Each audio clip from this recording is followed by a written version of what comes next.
Assalamu alaikum and welcome to our YouTube channel. My name is Shoaib Gondal and I am a team member of Higher Studies Consultant Law Firm. Students, आज का हमारा topic है ई-सॉल visa के हवाले से। बहुत से student हमसे इस बारे में क्वेश्चन करते हैं कि सर ये ई-सॉल वीज़ा क्या है, कितनी टर्म का है और इसमें हम क्या कुछ कर सकते हैं। बहुत इंपॉर्टेंट टॉपिक है। मेरी कोशिश होगी आज की इस वीडियो में मैं ई-सॉल को प्रॉपर पूरे तरीके से ब्रीफली डिस्कस करूं इस वीडियो में। तो टॉपिक पर आने से पहले स्टूडेंट, अगर आपने हमारा चैनल अभी तक सब्सक्राइब नहीं किया तो हमारी आपसे रिक्वेस्ट है कि प्लीज़ हमारे चैनल को सब्सक्राइब कर दीजिएगा, लाइक और शेयर कीजिएगा। वापस आते हैं स्टूडेंट अपने टॉपिक की तरफ। ई-सॉल वीज़ा क्या है और ई-सॉल स्टैंड किसके साथ करता है। तो student, ESOL stands for English speakers of other languages. ये बेसिकली एक इंग्लिश इंप्रूव करने का सब्जेक्ट है। पहला क्वेश्चन स्टूडेंट लेते हैं जो अक्सर स्टूडेंट हमसे पूछते हैं, वो क्या है? वो है, can we take admission in ESOL visa after matriculation और इंटरमीडिएट। तो इसका सिंपल आंसर है यस।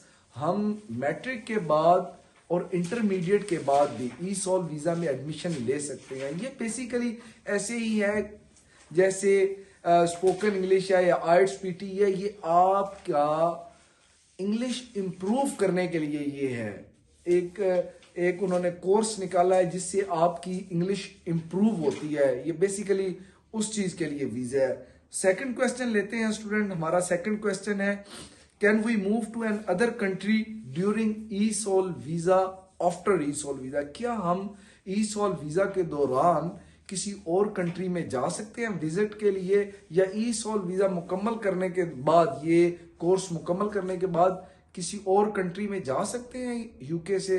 तो इसका सिंपल आंसर है कि नहीं। हम ई-सॉल वीजा के दौरान या इसको कंप्लीट करने के बाद इस कोर्स को किसी भी दूसरे कंट्री में नहीं जा सकते, क्योंकि यूके वीआई ने ये शर्त इस वीजे के लिए रखी है कि आप इस वीजे के दौरान कोई भी दूसरा मुल्क विजिट नहीं कर सकते, और ना इसको मुकम्मल करने के बाद, जब आपका वीजा मुकम्मल हो जाता है उसके बाद आप किसी और भी कंट्री नहीं जा सकते, आपको वापस अपनी कंट्री जाना पड़ेगा।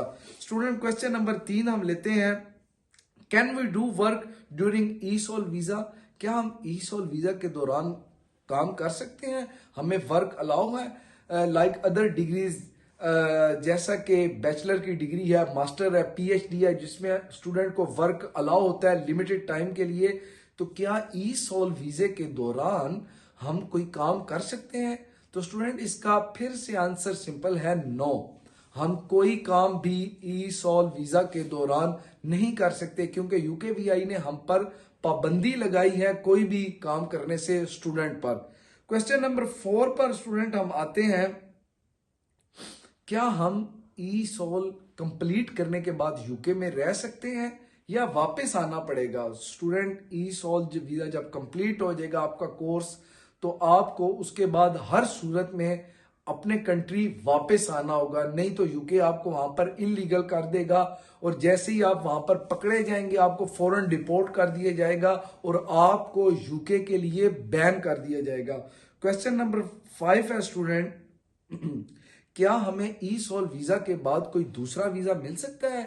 जैसे कि हम स्टडी वीजा पर गए हैं और स्टडी वीजा कंप्लीट करने के बाद हमें कंपनी से स्पॉन्सरशिप वीजा या हम स्टडी वीजा को क्विट कर सकते हैं वर्क वीजा में भी। क्या ऐसा हो सकता है? ई-सॉल वीजा बैचलर डिग्री या मास्टर डिग्री में कन्वर्ट हो सकता है हमारे स्टडी वीजा में? तो इसका आंसर है नहीं। हम अपना ई-सॉल वीजे को स्टडी वीजा में कन्वर्ट नहीं कर सकते।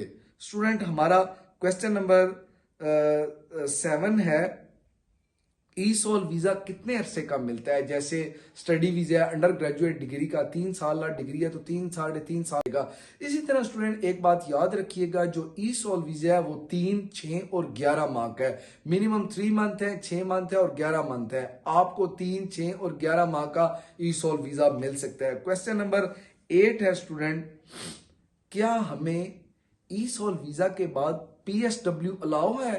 पीएसडब्ल्यू मिलेगा? ये क्वेश्चन 90% स्टूडेंट हमसे पूछते हैं, और अक्सर जगह पर ये क्वेश्चन सुनने को मिलता है स्टूडेंट्स की तरफ से कि क्या हम ई सॉल वीजा के बाद PSW हमें मिल जाएगा। तो याद रखिएगा स्टूडेंट, अगर कोई आपको ये कहता है कि ई सॉल वीजा के बाद आपको PSW मिल सकता है तो वो आपसे बिल्कुल गलत बयानी कर रहा है।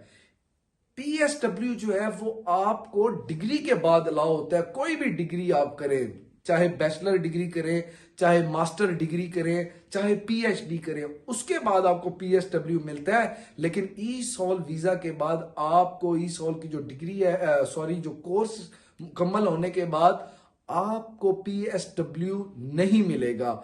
PSW कम से कम 1 साल की डिग्री के बाद मिलता है। कोई भी डिग्री हो, जैसे कि कोई बंदा टॉप अप ईयर में गया है तो उसको 1 साल बाद मिल जाएगा।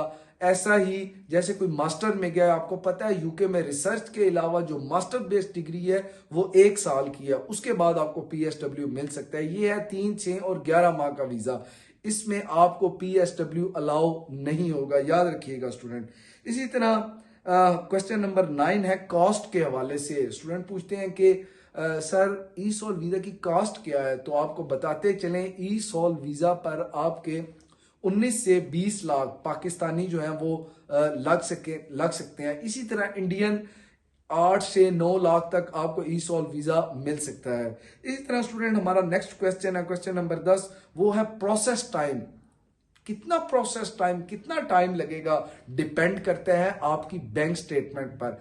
अगर तो आपकी बैंक स्टेटमेंट मैच्योर है तो फिर आपका वीजा विद इन 15 डेज, हाँ स्टूडेंट, विद इन 15 डेज आपका वीजा आ जाएगा अगर आपकी बैंक स्टेटमेंट मैच्योर है। अगर मैच्योर नहीं है तो इसमें 1 माह लग जाएगा। इसी तरह स्टूडेंट नेक्स्ट क्वेश्चन है बैंक स्टेटमेंट के हवाले से कि कितनी बैंक स्टेटमेंट होनी चाहिए। तो ई सॉल वीजे के लिए 48 से 50 लाख तक की बैंक स्टेटमेंट होना जरूरी है, वही 28 कंसेक्टिव डेज की, जैसा कि बाकी डिग्रीज में जरूरी होता है। इसी तरह स्टूडेंट हमारा नेक्स्ट और आखिरी क्वेश्चन है, whether IELTS and PTE is required for ई सॉल वीजा। क्या आइट्स और PTE रिक्वायर्ड होता है ई सॉल वीजे के लिए? तो इसका आंसर है नो, क्योंकि ई सॉल वीजा खुद ही एक इंग्लिश इंप्रूव करने के लिए एक कोर्स है, तो इसके लिए आइट्स और PTE रिक्वायर्ड नहीं होता।